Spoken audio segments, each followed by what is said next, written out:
My name is Harald Summa, and I'm from the underground. Yesterday evening, Fadi explained how he looks at the internet, and he says there's a small layer, it's some sort of the table which is he responsible for, and there's the huge internet user and day-by-day internet usage platform on top, and underneath is the infrastructure. And I'm coming from this infrastructure, and I would like to explain you how this infrastructure in general works.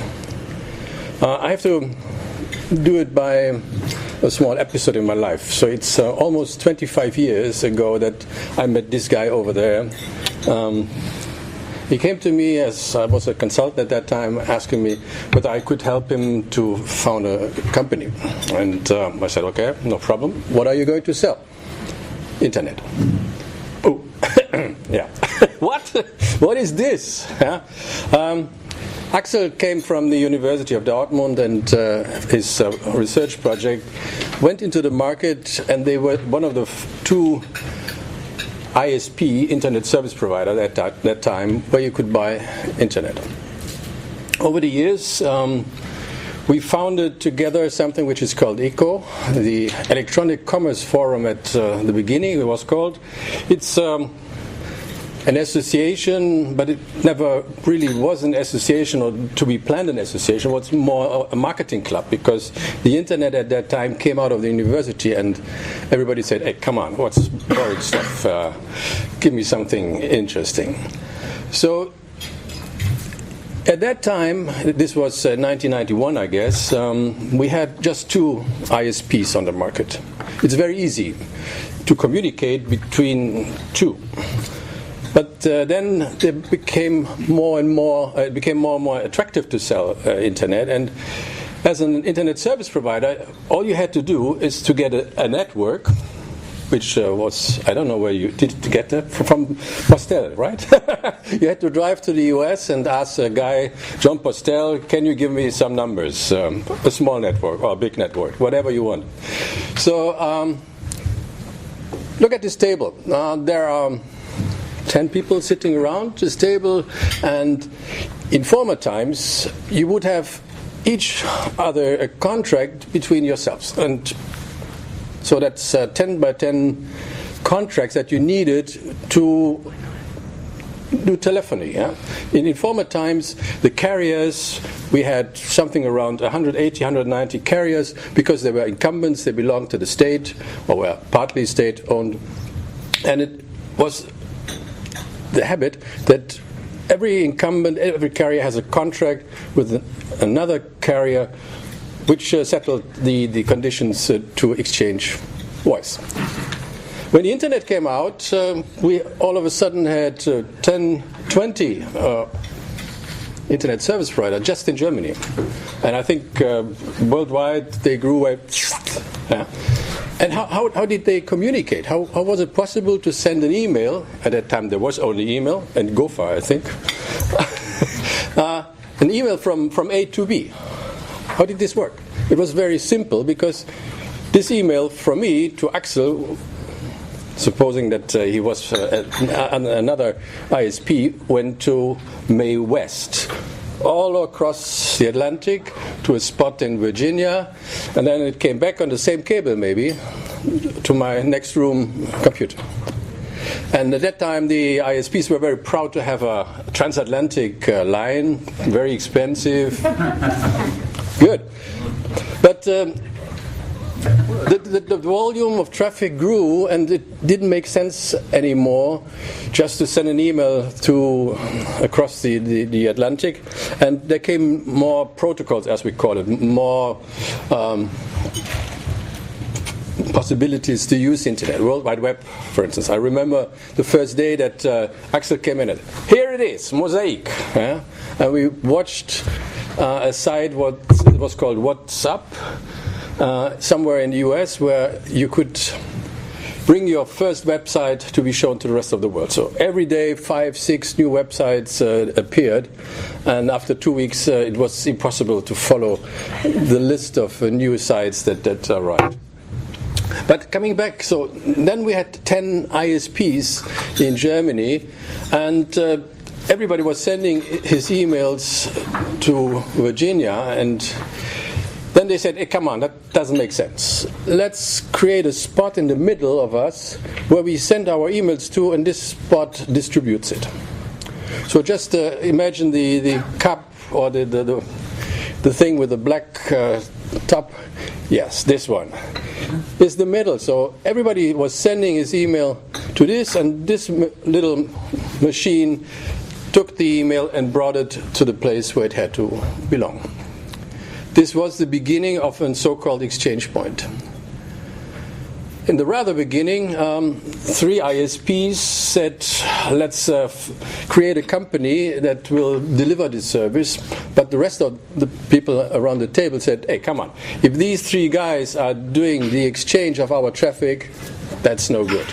This will become a hassle. Please give it to Mr. Summa. He has no clue what it's all about, and he will handle it. And that's how I came to the Internet Exchange Point in 1996, which was called at that time De-CiX, for German, Deutsche Commercial Internet Exchange. What is it?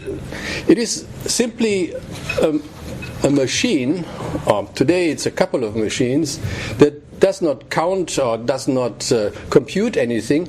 It is a switch. A switch is the same as you may have seen in some old US movies, the lady that sits, I connect you with. Yeah? So we have a couple of young ladies sitting in these machines, running around and connecting networks. This type of business is, we call it non-for-profit. So it's unfortunately not my company that is running this exchange point. It's owned by the association, so owned by the members, and we have some 800 and plus members who are all, or most of them, are connected to this infrastructure. And the same model as we have in Germany happened in Europe in almost every country. So every country has, or had, its own internet exchange. In the biggest exchanges today are Amsterdam, because they were close to the sea, and when the American networks came over to Europe, so the traffic landed in Amsterdam, or in London, which is was the first IX in the beginning. Then Frankfurt, Turin, Milano. France is a mess. They have a couple of them. Nothing works really well. But the model in Europe is a self... Did I say something wrong? Okay, come on. The model is the same in all over Europe. The Americans have a different model. As you know, the Americans like to commercialize everything quite quickly. So in America, the exchanges became part of the data center development. So whenever there's a data center being built out, an exchange had to be put in. And so the business of data center hosting equipment and exchanging traffic is very close, tight. In Europe, it's separated. So we are mostly in so-called carrier-neutral data centers, which means a room like this is connected to a lot of physical networks, and it doesn't make sense with which carrier you approach this data center. In the Asia part of the world, it's even a different story. In Asia, we have also a lot of exchanges, but they are completely commercial. They are belonging to companies like SoftBank, like Yahoo. So early internet companies picked this business and made it a business. Today, we in Frankfurt are quite huge. We have a platform which is scaling over 18 data centers in the city of Frankfurt. So wherever you have your equipment located, you can be connected to the switch infrastructure and easily get contact to any ISP. To the platform itself, there are more than 650 ISPs connected, and per second the traffic that goes in and out reaches more than 4 terabit per second, which is 4 billion emails roughly per second. So it's a lot of traffic, and this traffic is even growing. The 3 terabit we reached 1.5 years ago, and we might head for 5 terabit maybe end of 2017, maybe earlier. It depends. The business model is very easy, whereas you have to pay your traffic in terms of volume on a mobile or on a carrier line. We selling services based on the size of the plug. So we have plugs like 10 gigabit, 1 gigabit, or 100 gigabit, and the price is the same for everybody, whether they use this plug or this capacity or not. So it's very easy. It is what we call settlement free. Nobody is paying for the traffic of the other participant. You are just paying for the usage of the infrastructure. That's important. The good thing is that almost everybody on the world is connected at least to one internet exchange who has a substantial network. The sad story is that especially the so-called incumbents do not join internet exchanges because they think we are, or they are, the exchanges. They believe that they have the customers, and everybody that wants to meet their customers has to pay that. It's a business that makes it sometimes not easy, but in principle we can live without the incumbents, without the big telcos, because at some point they have to be connected to any spot, and by the ecosystem of exchanges, every email will receive its target. So if they don't, Deutsche Telekom, for instance, doesn't take an email in Frankfurt, it will get it somewhere in New York, Tokyo, Rio, I don't know. But the email itself will be delivered always. What is the future of the infrastructure, the exchanges? We are what is called sometimes called a critical infrastructure, but to be honest, I'm sleeping very well. Because if our infrastructure would crash, it's quite impossible because it's distributed all over the city. In Frankfurt, it's an investment of about 30 million euro. But given the fact that the power in Frankfurt would fail all over, the traffic will be routed by the ecosystem to the other exchanges and will be distributed maybe a bit in London, a bit in Amsterdam, and some of the traffic might even reach Paris.